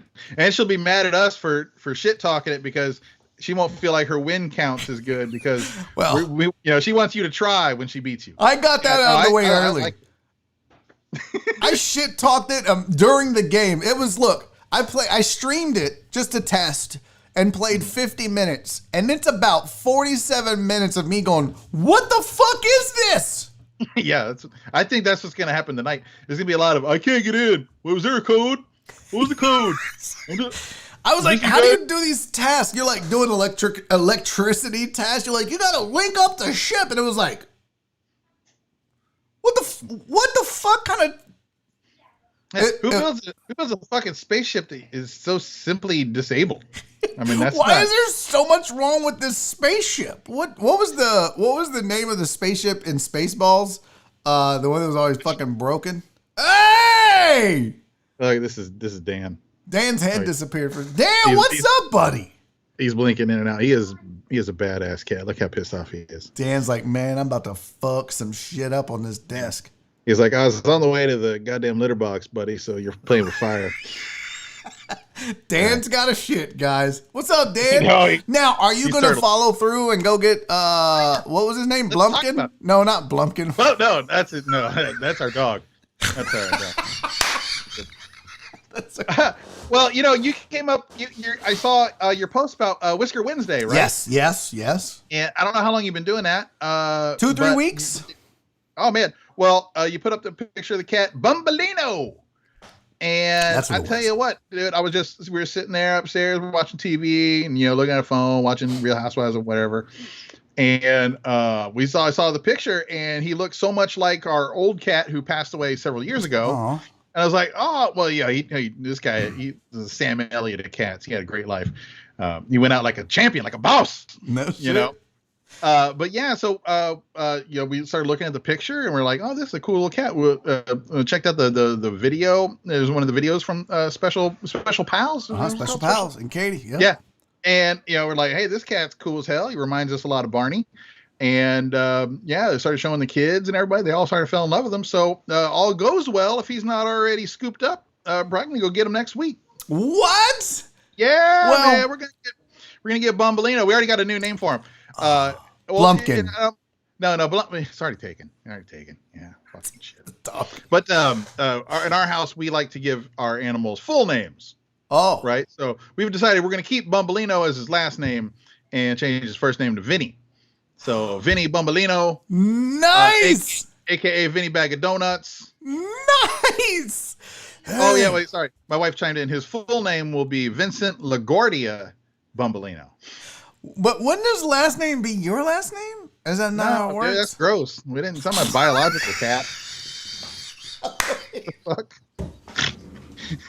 It's not a legal adoption, Barry. You don't. They just use that term at the. Wait a minute. What? No one's saying you and Sarah banged it out and she had a fucking kitten. No, when you adopt a baby, the baby assumes your last name. That's a human being. That's a legal adoption. You are on the hook. I mean, a cat adoption is basically, it's like a social contract. It's like joining a bowling league. If you don't show up, you're not going to jail. You know what I mean? It's like, you promise to take care of this cat? Yeah, sure, I swear. I'll take care of this. Okay. Yeah, I like him. I'm not in love with him. He's a cool cat. I promise to pet and give him snugs. What more are we talking about here? I'm really worried about Blumpkin now. I'm really worried that you're not into this. Like, okay. Bumbolino, you're the one who keeps calling him Blumpkin. That's gross. I'm really worried about Vinny Bumbolino because it should be Vinny LaGuardia Bumbolino WESSLING. Well, that's ridiculous. Okay, chat. How many of you just gave your pet your last name? That's just how it works. He's part of the family. They do that. Well, yes, he's part of the family, but he's got his own identity. Barry has not a COVID call. He had his own voyage to get there. We didn't get him as a kitten, for Christ's sake. Well, no, but he's still yours. You still adopted him. Yeah, I know. Wow, you're like one of those gentrifiers. You're one of those people that like goes and adopts a 13-year-old Cuban left-hander and gives him Laminac as a last name. Like, no, man, you got to honor his heritage. Wow. Yeah, Total Dallas. I just saw Total Dallas. That is what the vet does. That like the vet, you give the thing the name and then they throw your last name on there. But that's for billing purposes. Oh, well, that's all I'm talking about. Like, it's not like, Oliver Laminac, get over here. It's just Oliver. But I'm saying when you go to the vet, you're not going to be like, I'm here to pick up Vinny LaGuardia Bumbolino. You're going to be like, I'm here to pick up Bumbolino WESSLING or Vinny WESSLING. No, we will correct them when it comes down to filling out the paperwork. I guarantee you, my wife, when she does the paperwork, she'll really Vincent, Bumbolino, and probably throw in an Esquire because he looks like a lawyer. That tail could tell a lot of tales. I feel like I love that bobtail, but not like he's a bobtail cat. He's like, there was some shit that went down. It's like everybody has that one uncle in the family that lost a digit. Like somewhere along the way, everybody has an uncle that had a wood shop accident, or they were fucking around on a car one day and the rotor slammed on their finger and cut it off. Like, everybody's got that one relative that's missing a digit. And this is going to be y'all's. Bumbolino's got that uncle finger. I like to think that it was, he got shot off in a gun battle with the Gambino crime family. I was going to say, what's going to be the story behind the nubby tail? And that's it. Yeah, we'll come up. I got to see the tail up close because I haven't seen.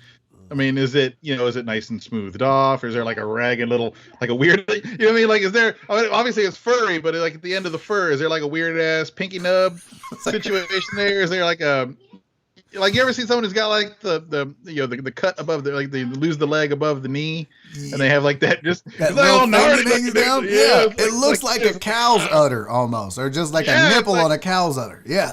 And I say that with respect because I think that kind of shit is cool. You know what I mean? Like, that's like gnarly scars. I'm like, yeah, I want to see. Can I touch it? I want to touch it. Can I tell you, you're going to be touching Bumbolino's tail all the time. Yeah. And I wonder if is he going to be like a shithead about it? Like, don't touch it. Don't look at it. Don't look at my tail. You fucking son of a bitch. PK said, I think it's pretty rounded. I wish I still had the picture of Bumbolino. I would put him on the screen here so that people could see. I don't have the nubby tail, though. That's the one thing I didn't. No, the picture. That's real intimate. You got to get up in there to see that. You know what I mean? You can't just, hey, come here, cat. Give me that. What day was it? What Wednesday? Go ahead. There he goes. Yeah. Hold on, let me put you full screen. Let me get my stupid face off of there. There's Bumbolino. Yeah, buddy. He's cute as shit too. Yeah, it's hard to see because I know my picture is not all that clear, but he's got like the eyes like this. I love this nose. It looks like the Tesla logo. Yeah, it's like a little T, like a Tesla logo. our cat Barney had that same kind of jam. Oh, really? That same. Let me see if I can find a picture of Barney. I keep him on my phone all the time. What? Yeah, it was funny when you follow David Tell on Facebook? I do not. Well, he does a lot of whenever famous people or people of note pass away, he makes a little obituary picture of them. And I've known Dave for a while, and then when our cat died and I posted about it, he made a little obituary. No shit. For it. Yeah, he did. Let me see. I got it on here. That is dope. Oh yeah, no. So was it the 18th, PK? She said it was 2 Wednesdays ago, so that had to have been the 25th or the 18th. That's the cat he looks like. Oh shit! I don't know if you can pick that up. No, not that way. Go back a little bit. Oh, wait. Tilt it up. There you go. There he is. That is dope.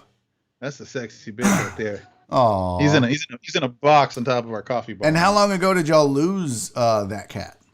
2014. Okay. And he was already old as shit. Like we picked him up. Before we even moved to LA, he was a Houston cat.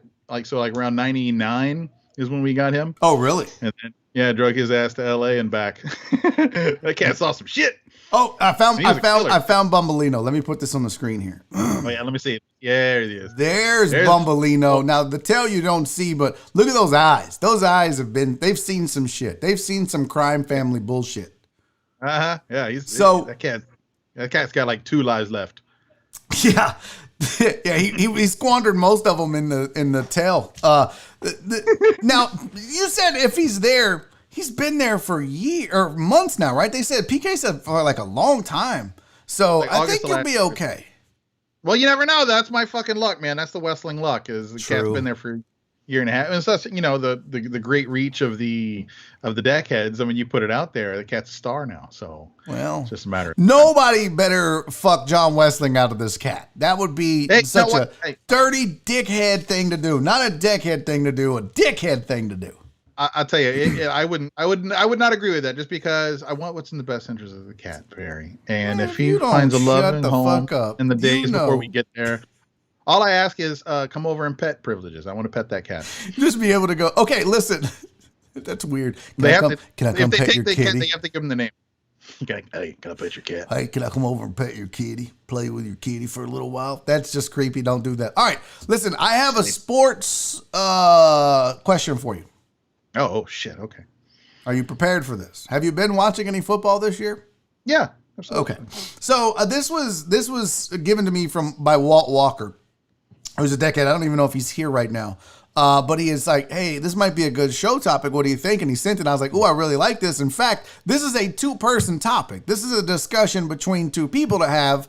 So I'm going to ask you this question and let you go first and tell me what you would pick. Here you go. The NFC East winner will get a playoff spot with a 500 or below record, which will earn them a draft position like a true playoff team. Yeah. While the second team in that division will probably have a top 10 pick with basically the same record. Which team would you rather be? Would you rather be the 5-11 playoff team or the 4-12 top 10 draft pick team?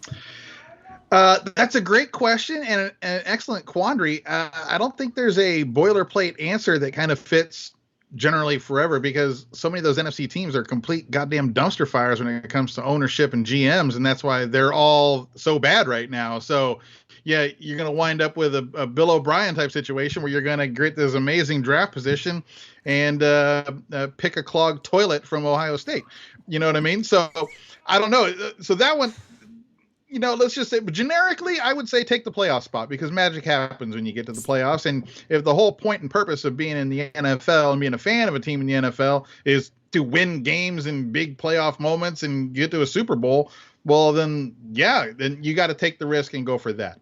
And then you're probably going to get blown out in the first round. So then you're picking around 22? Is that it? Or 20, 22 in that area? Yeah. So for 10 places in draft position, do you think it's worth it to just basically, not have some sort of playoffs? I think that extra week of having a little bit of sports enthusiasm as a fan of, hope against hope, man.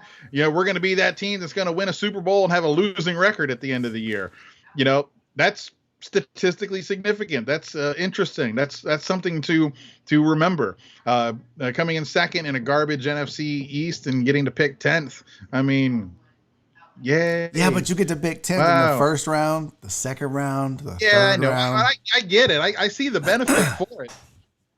But I would say, as a fan of the sport and as someone who has eschewed and thrown away any addictions to fantasy football, so I don't really care about individual stuff. I'm only, interested in the team aspect of these kind of sports. If I was a fan of, who are the top two right now? You're looking at the Giants or the Eagles and I believe the football team. Yeah, don't say the football team.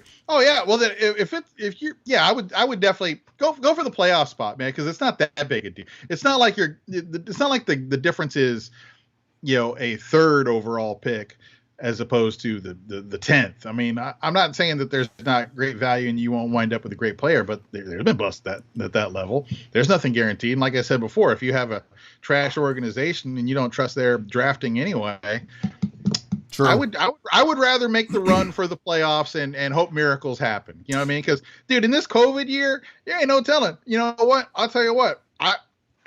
Remember when the Seattle Seahawks went into the playoffs at 7-9, 10 years ago or so, and it was a joke, but they won, didn't they? Didn't they win? They won their first round, yeah. Yeah, and that was like the big story. It was a big exciting thing, and that pumped up that fan base, man. That put a little bit of respect on that fan base, and then look at the run they had after that. So it could be the beginning of something as opposed to just sort of, another draft, whatever. So I think to me, the answer is, like, if you're a team like the Cowboys who have been riddled with injuries, then I would not want to make the playoffs. I would want to get a top 10 pick.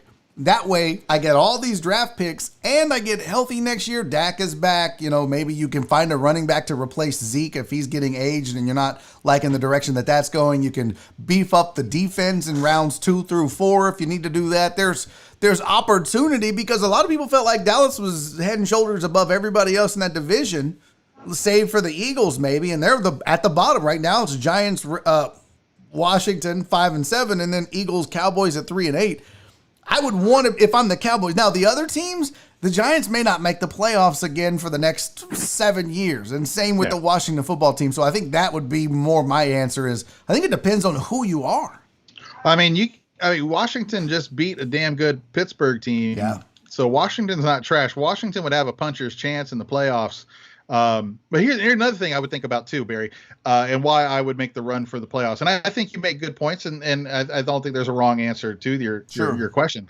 But look at how COVID has completely fucked up the college football season right now. So you've got, how many games has Ohio State played? 3? 5. You know what I mean? Right, yeah. Exactly. So essentially you're not getting the usual full season, full scouting, senior bowls, all that other crazy stuff where you normally get to evaluate talent. So I think the draft is going to be nuts, where you're going to have ridiculous people getting drafted early based off of 2019 reputation that didn't exactly prove it in 2020, and then you're going to get sleepers, man, people who didn't really hit the field that much, but they've been in the gym working out like a maniac, and I think it's almost like a car auction, right? So at this point, there's going to be a lot of value and a lot of uncertainty that I think a wise person could take advantage of. Right. Does that make sense? Yep. So for me, that's why I say make the run for the playoffs, because even from a lower position, if you study and who knows what's going to happen with even the combine, right? I mean, they might not even have the combine like they've had it before. So that's going to be interesting too. Do they have a combine? Because with COVID the way it is, are they going to go business as usual? Or is it going to be virtual? The draft was virtual for the NBA. They're going to have to do probably more one-on-one sessions. But that's a good point about the draft. It's a weird, screwy draft this year. And Walt made a good point when he asked the question. He said, listen, not only as a player, you want the playoffs because you want that extra game check. You want that playoff money. You don't give a shit about draft picks. Those are rookies. They got to earn their place anyways. So I think players want to make the playoffs. I think some of these franchises will be like, we'd be good with a top 10 pick this year. We'd be okay with that. What's funny is I think in the next week or two, you'll really be able to see which teams in the NFC East have kind of declared which direction they're going. Are they going to make the run for that spot, or are they going to start resting people? And all of a sudden, oh, his thumb hurts. You got COVID in his penis. The old sore back, right? Yeah. Right. Oh, yeah, totally. Yeah. So you'll see who's made that decision, that business decision. Yeah, but it's such a weird vibe. Yeah, I learned something from my limited time in sports talk, getting to talk to athletes, and I kind of thought it, but I never really had it confirmed. That like guys in the NFL, the only draft they really like is the one they're in, because then after that, every year, that's finding out what your employer thinks of your future and bringing in new people to take your job. So if you're a guy who's on a roster of an NFL team, yeah, like you said, you go for that game check, you go for that extra chance to play hero ball and earn your job, or to solidify and keep your job. And so, yeah, I would, that's how I'm guessing. Guys on the field are going to want that spot. For sure. No doubt about it. That's interesting, though. Man, I was legit sports talk, Barry. Huh? Holy shit. That was weird. We just did some legit sports talk. I think nice. That's the first. Well, we've had legit sports talk on here before, but it was good. You got to flex the muscle a little bit, right? Build the reel up. I even put you full screen. I was like, I'm gonna give him his moment. Let him, maybe he gets back in the game. Maybe he gets the call. You should. I do want to say that your skills in sports talk radio have flown under the radar and are they're not valued enough in this market, John. Well, I agree with that. They are definitely not valued in this market. No, I said valued enough in this market. I agree with that too. Yeah, because there are a handful of guys that you can maybe count on 3 fingers that can do sports talk and be funny. Yeah. And you're one of them. Well, thank you very much. Seriously, who's okay, you and I, take us out of the equation because we're both stand-up comics and we're both sports talk radio hosts. Who's hands down the funniest dude in this market? Lance. Hands down. No question about it. Yeah, Lance is top shelf sports and entertainment. I would say, and no slight to Granado. Granado's I think pretty good at that as well. Sure. I tell you, Seth Payne, pretty damn good at it. Is he funny though? Is he funny? That's what I'm saying. I'm saying just a guy that you can listen to for 5 minutes and believe what he's saying about sports, but then in the next 5 minutes, he has you laughing your balls off because he's so funny. There's very few in this. There's plenty of guys that are entertaining and knowledgeable and smart and do a great job, yada, yada. I'm saying they can do both. I would give a nod to Seth and to Pendergast. They're both, I would say, Shawnee's funny. They're both good at that. Absolutely. I never really listened to Seth, and that's not a slight on Seth. I just never, once I started doing it, I really never listened to sports talk outside of my own show. And that was just watching game film. That was just, okay, what can I do to get better and improve? But it's kind of like comedy. Like, I don't watch a lot of comedy now. Yeah, me neither. Exactly. I don't want to get talked off of my ideas, but and it's the last thing I want to do is, work was great. Let's listen to some more work. Yeah, exactly. And you know what? People would ask me, well, because there was a big debate on the show not too long ago where they were like, do you listen to podcasts? And I was like, not really. I don't listen to podcasts. I don't listen to sports talk radio. And everybody was like, why not? That's how you learn your craft and study your craft. And I said, listen, I don't do it because I don't want to inadvertently siphon ideas from other people and not be original.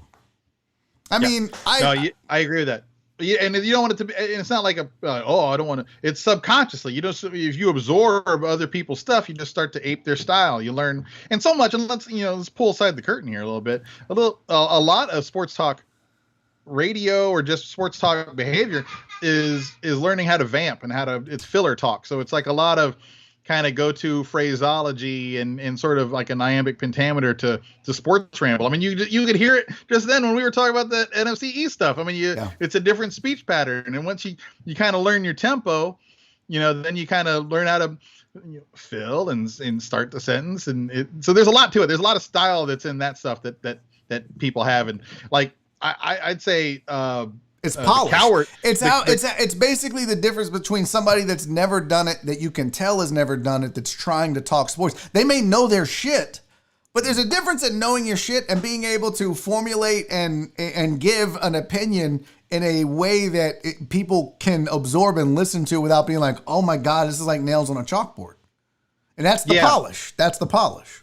Right. And that's why for me, when I agree with you is I kind of already have my own vibe and sound. So if I'm going to spend some time working, I'm going to work on my weakness, which is I need to make sure that my facts are right and that my ideas are good. Because when I was doing it, I was coming in as just a comic. So there wasn't a lot of belief in my actual, sports IQ. So I had to work on that. And then working on that and then being, the skills that I have in the other world, just to put them together. So I would work more on making sure, I don't want to sound like 100%. Dennis Miller when he was doing Monday Night Football. Oh my God. That's the example I always gave. That was the problem that I had too, is it was like, I wanted people to respect me for my sports knowledge and takes as well as my humor and comedy.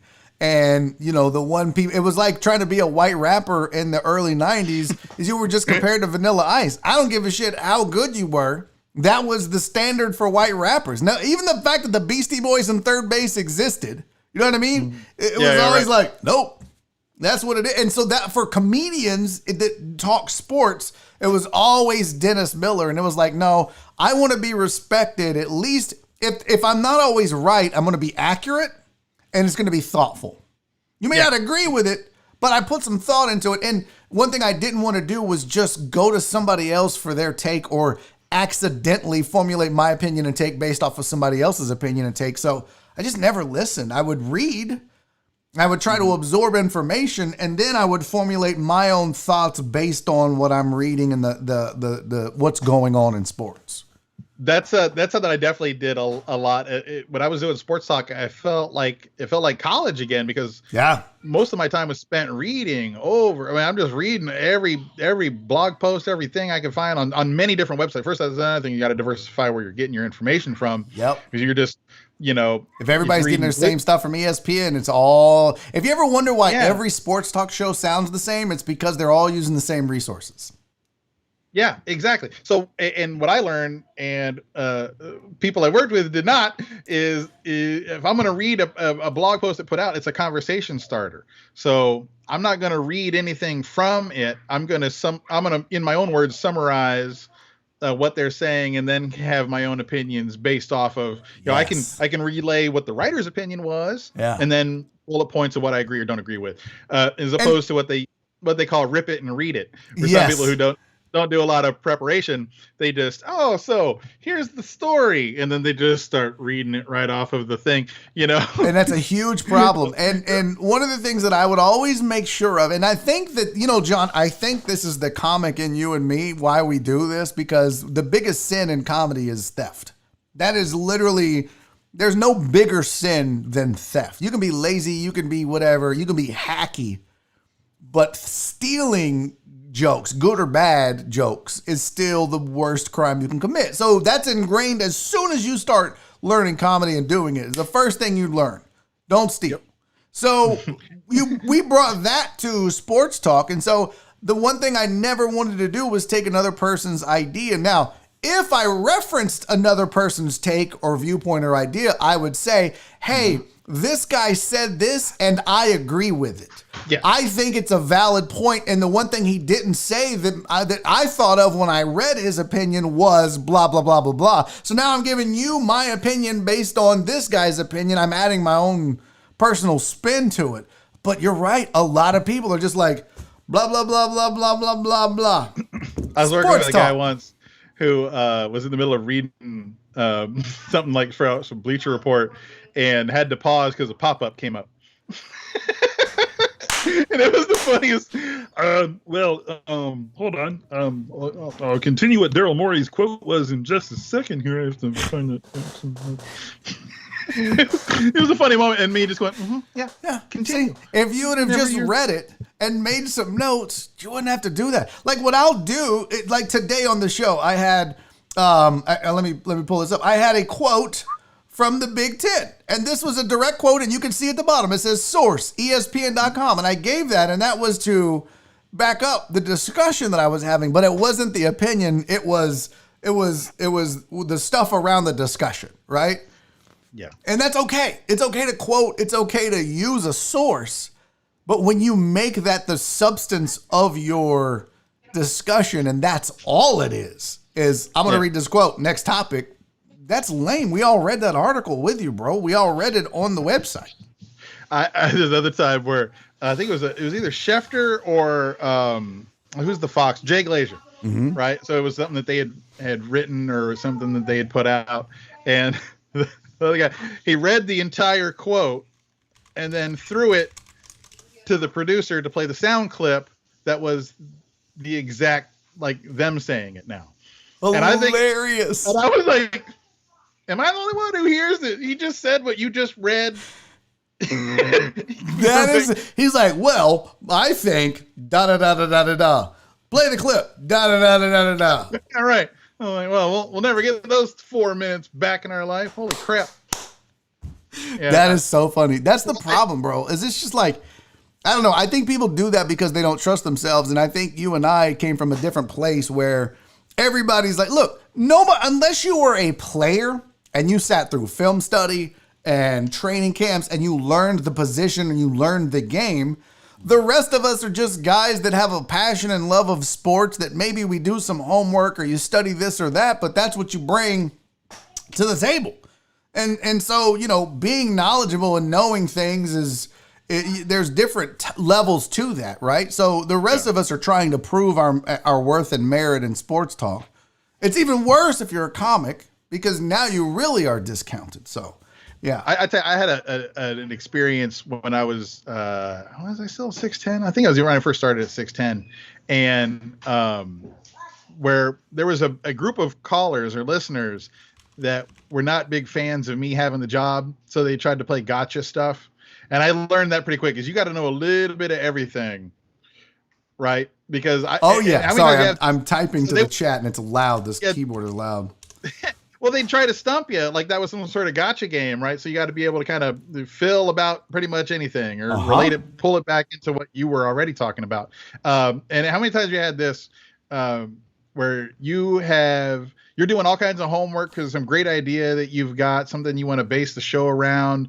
It's a phone starter. It's going to be great. Like that, right? like that topic that Walt sent me, right? Like, oh yeah. Yeah. Like something, you got something good and you worked on it and you got 2-3 segments out of this. Yeah. And then right when you go on air, you get Woj bombed and something crazy happens. And like, oh God. So now all that stuff I worked on, we're not going to even get to because there's the Marshall plane crashed. You know what I mean? Yeah. Now we got to talk about that. And you don't know shit about Marshall or Marshall football, exactly. and you're like, oh fuck, dude. I'll tell you, what was it?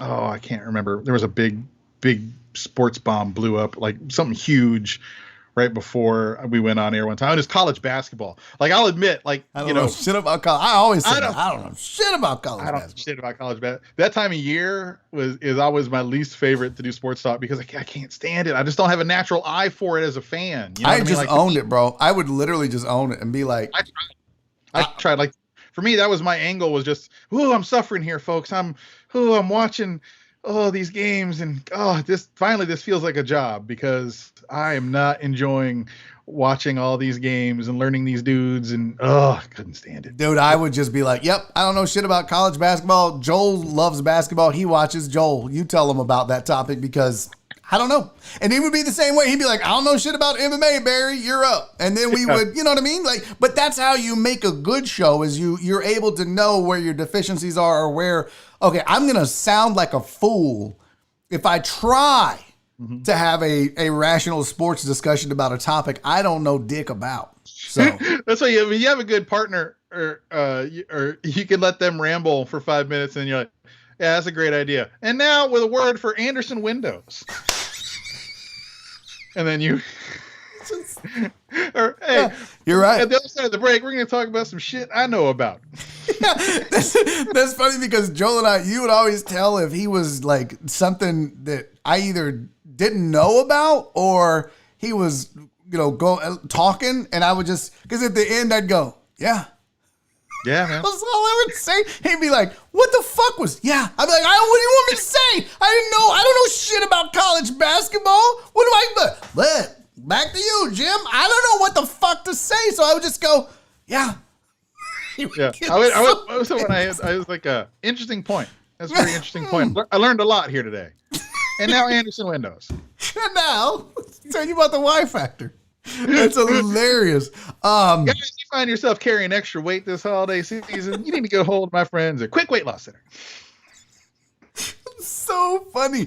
And you know what? Joel and I, when we first started, we hated each other. And so the gotcha thing was like a mutual, because that's the business. That's like when you first, there's no better way to try to run off somebody than to try and embarrass them live on air. Oh, yeah. Well, Joel and I ended up just, loving each other. He's a great friend, and I would do radio with him again in a heartbeat, but it was a rocky start.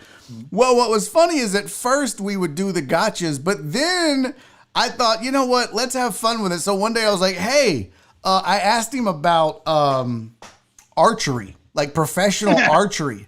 And then he did the exact thing you're supposed to do. He was like, oh, well, yeah, Frank got a new bow, and in the East Division, his bow. And so he started making shit up. And then we started doing that about all kinds of sports. And it turned into this really great bit. And if I ever wanted to fuck with him, I'd be like, hey, Joel, did you watch Formula One? Did you think that Schumacher got robbed in that race?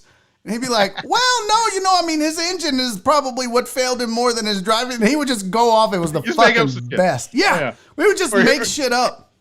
Or sometimes you'd be like, you know what? I don't know if I saw that part. Let's open up to the phone. 713-527-2333. What do you think? Does Schumacher get robbed in that turn 4? Or sometimes if I do it, he goes, I don't know. What do you think? I'd be like, fuck, I wasn't prepared for this to be thrown back at me. Yeah, it's funny.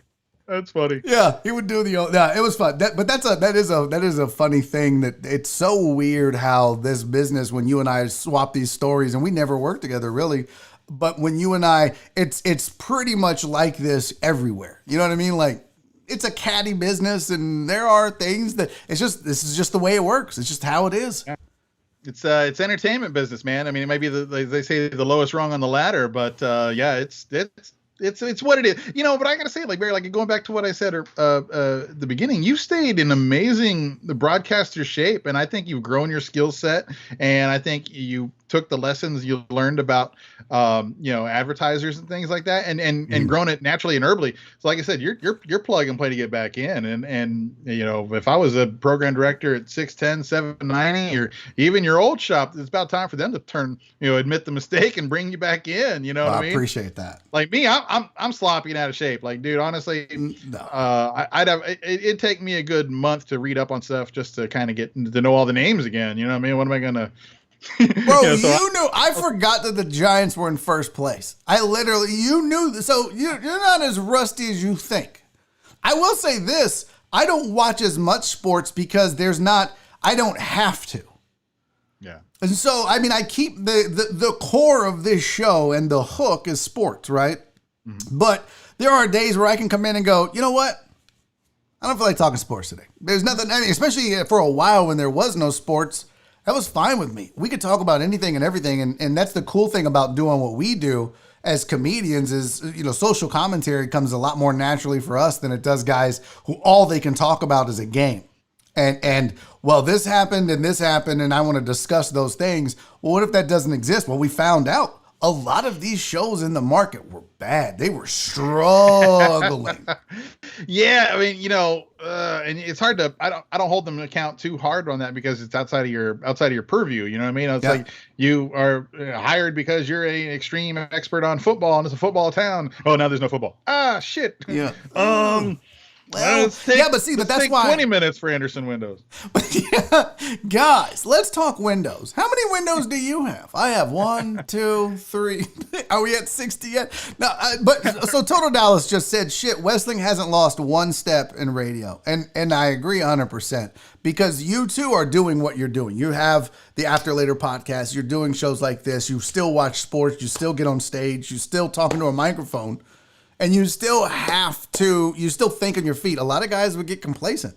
A lot of guys wouldn't be doing what they're doing. But, dude, you stay ready. That's the thing. You stay ready. So I hope that if somebody picks me up, that they'll be like, you know anybody else? Because, boy, do I got a guy for them. I think the days of anyone hiring 2 40-year-old white dudes to talk sports. This is where we're at now. But I could be trans. I mean, you give me a minute, I could get there. These titties are growing, baby. I just gotta shave these titties, and I'm fucking in the game, play. Joan Wessling. Joan Wessling. Yeah, it's Berry Berri. My pronouns are she and Her Royal Highness. But this goes back to too what we were talking about with Lance being one of the most versatile guys in this market. Is Lance can just be like, oh, no sports, and he's an NFL expert. He's probably the sharpest NFL sports guy in this market, and that's including guys like Seth Payne who do know their shit. Don't get me wrong. Yeah. And I'll even say this about Lance Zierlein. No, we're up against it, but Lance, we are.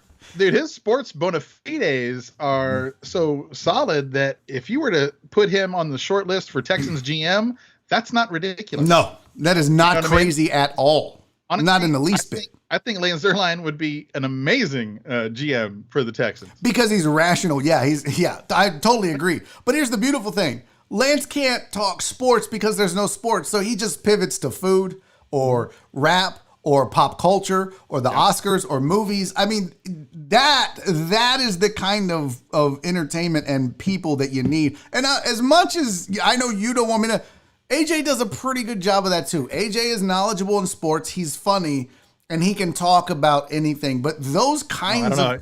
Couldn't hear you there for a second. Are we back? Those kinds of people in this market are... Raheel is another one. Yeah, I would have mentioned Raheel earlier, but I just the fact that he's currently on the beach. Yeah, but those, you know what I mean? but it's rare, dude. It's rare in this market. So I don't know if I told you this, but I applied for a job that I think was at 97.9 The Box. Oh no, shit! That's baller right there. So Sun Tran, a friend of ours, comedian, found it, and I was just telling the people, and he was like, Barry, here's the gig in radio. They're looking for a radio host and comedian. I was like, let's see how many of there are. There's like 2 in this market, you and me. Like, that's it. There's no other radio people that are comedians. Is there?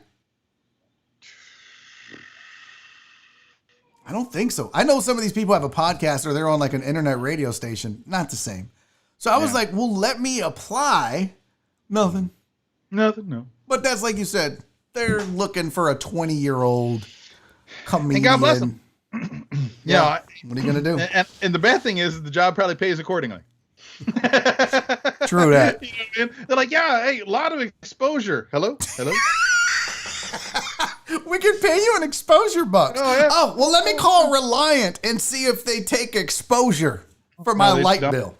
They do not. I mean, I think about it, but I also kind of just, dude, every business we're in is kind of screwed right now.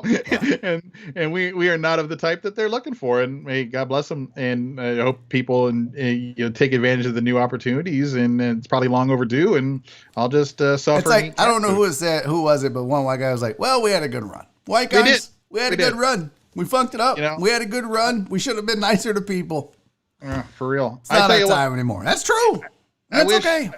If we were born like 20, 30 years earlier, we'd have had a great run. We'd been Hall of Famers, but no, we showed up late to the party. We did indeed. Buddy, I appreciate you, as always, doing the show with me. It's always a treat. I will see you in a few hours.